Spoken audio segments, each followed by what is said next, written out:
Guys, আপনারা কেমন আছেন? আশা করি ভালো আছেন সবাই। আপনাদের দোয়া আমিও ভালো আছি।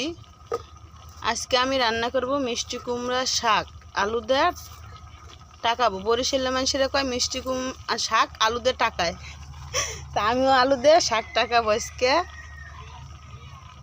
আগে সিদ্ধ করে নিচ্ছি, সিদ্ধ করে ভাপ দিয়ে পানি ফালিয়ে দিব। শাকটা ভাপ দিলে কি উপকার হয়, শাকটা যেমন একটু ধার, মিষ্টি কুমড়ার শাকটা একটু ধার ধার লাগে, কিন্তু ভাপ দিয়ে পানি ফালাই দিলে এই শাকটা ধার ধার লাগে না, তখন শাকটা খেতে ভালো লাগে। আবার শাকে তো অনেক মানুষ সার দেয়, অনেক পদের সার দেয়, সার দিলে কি হয় একটু তিতকিরি লাগে, কিন্তু ভাপ দিয়ে ফালাই দিলে ওই সারটা চলে গেলে তিতকিরির ভাবটা আর থাকে না, তখন শাকটা খেতে ভালো লাগে। শাকটা ভাফানো হয়ে গেছে গাইস আমার, এখন আমি ঢেলে নিচ্ছি। এটা দিয়ে দিলাম পেস্ট রসুন কুচি,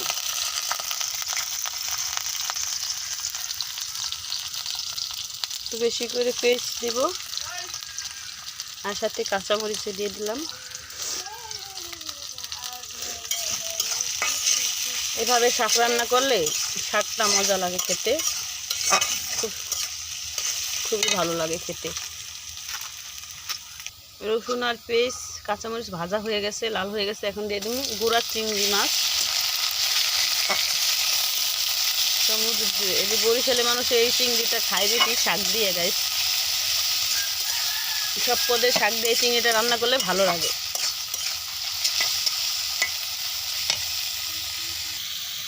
এখন দিয়ে দিব হলুদ। হলুদ কম দিতে হবে, বেশি না, অল্প একটু হলুদ। সাথে কাঁচামরিচ, তাই একটু মরিচের গুঁড়ো দিয়ে এদিকে লাল করে ভেজে নিব। চিংড়ি মাছটি ভেজে নিব। চিংড়ি মাছটা কষানো হয়ে গেছে, এখন আমি সেই সিদ্ধ শাকটি ঢেলে দেবো এর মধ্যে, এর ভিতরে ঢেলে দিচ্ছি। এখন এটা ভালো করে নাড়বো। আর একটা জিনিস কি, বাচ্চারা আজকাল শাকসবজি খেতেই চায় না। আমার বাচ্চাই তো শাকসবজি খেতে চায় না, তাহলে আমি একটা সিস্টেম করছি এখন। সেটা কি করি, যেদিন আমি শাকসবজি রান্না করি সেদিন কোনো মাছ কোনো মাংস রান্না করি না। না করলে কি হয়, উপায় নাই তো, তাই ওই শাক খেতেই হয় তার। না খেতেই হয় তখন তো শাক শাক না খেয়ে উপায় নাই তার, তাই শাক সবজি তখন তাদের খাওয়াই। সপ্তাহে 2 দিন হইলেও তাদের আমি শাক সবজি খাওয়াবোই, 2 দিন 3 দিন হইলেই খাওয়াবো না কেন? তারা খেতে চায় না, তো বাবা বলে শাকসবজি খাওয়াও, শাকসবজি খাওয়াও।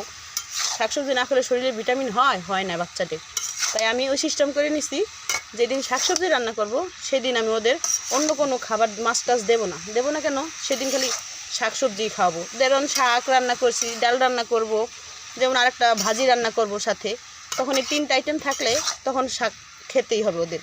সবই তো সবজি, তখন মাছ নাই। আর মাছ রান্নার সাথে মাছ রান্না করলে তখন ওই মাছটা দিয়ে খাবে, সবজি আর খাবে না, শাকও খাবে না। তাই আমি ওই সিস্টেম করে নিছি। গাইস, বাচ্চারা না খেয়ে যাবে কোথায়? পেটে খিদে লাগলে অবশ্যই খাবে। গাইস, আমার শাকটা রান্না হয়ে গেছে, এখন নামাই নিব শাকটা। শাক নামানোর পর বেগুন ভাজবো।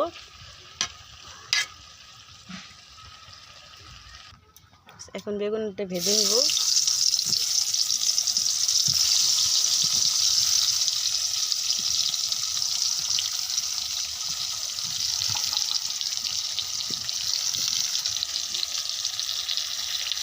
রান্না করছি মিষ্টি কুমড়া শাক চিংড়ি মাছ দিয়ে রান্না করছি, পাতলা ডাল রান্না করছি, বেগুন ভাজছি, আর শুটকি ভর্তা, কাঁঠালের বিচি ভর্তা, ধনেপাতা ভর্তা এগুলো আছে আগে। তাই এগুলো আজকে আমাদের মেনু। এগুলো একটা বেগুন ভাজাতে গাইস খাবো। দুপুরের ভাত, আজকে দুপুরের ভাত এইগুলো সবজি আজকে আমাদের।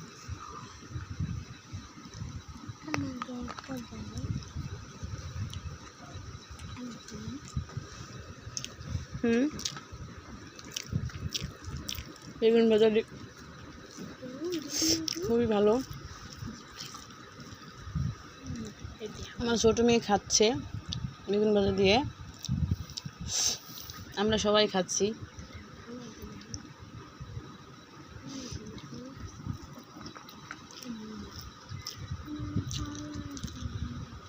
বড় মেয়ে ওই পাশে খাচ্ছে।